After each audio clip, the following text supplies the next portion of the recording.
কৃষি জমিতে সার প্রয়োগে ন্যানো প্রযুক্তির ব্যবহার এনে দিতে পারে আমূল পরিবর্তন। যে জমিতে ৪২০০ টাকার ইউরিয়া ব্যবহার করতে হয়, ন্যানো প্রযুক্তিতে সেখানে লাগবে মাত্র ২৩০ টাকার ইউরিয়া।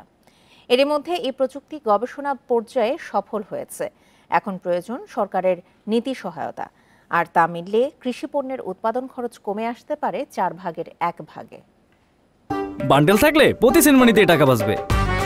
বিকাশ সেনমানি বান্ডেল কিনে জিতুন প্রতি লেনদেনে। দেশে বছরে ধান উৎপাদন হয় প্রায় ৬ কোটি টন, বিপরীতে ব্যবহার হয় প্রায় ৩০ লাখ টন ইউরিয়া সার। কিন্তু মাত্রাতিরিক্ত সারের ব্যবহার মাটির উর্বরতা কমানোর পাশাপাশি কৃষকের উৎপাদন খরচও বাড়ে। এ সমস্যা সমাধানে এসেছে ন্যানো প্রযুক্তি। বার্ষিক ৩০,০০০ টন ইউরিয়ার চাহিদা মেটাতে এ খাতে ব্যয় হয় বিপুল অঙ্কের বৈদেশিক মুদ্রা।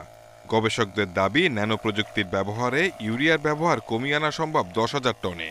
এরই মধ্যে মার্কিন যুক্তরাষ্ট্রে সফল বলে প্রমাণিত হয়েছে এর কার্যকারিতা।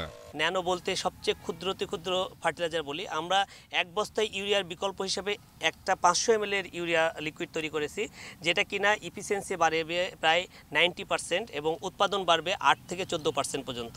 বগুড়ার শেরপুরে পরীক্ষামূলক ব্যবহার হচ্ছে ন্যানো ফার্টিলাইজার। উদ্যোক্তারা বলছেন, কৃষিতে উন্নত প্রযুক্তি ব্যবহার নিশ্চিত করতে প্রয়োজন সরকারের সহায়তা। এখানে সহজলভ্য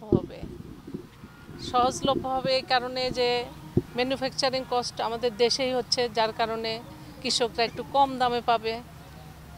আলটিমেটলি কিন্তু পুরা জাতিরই আমার মনে হয় যে এটা লাভ হচ্ছে।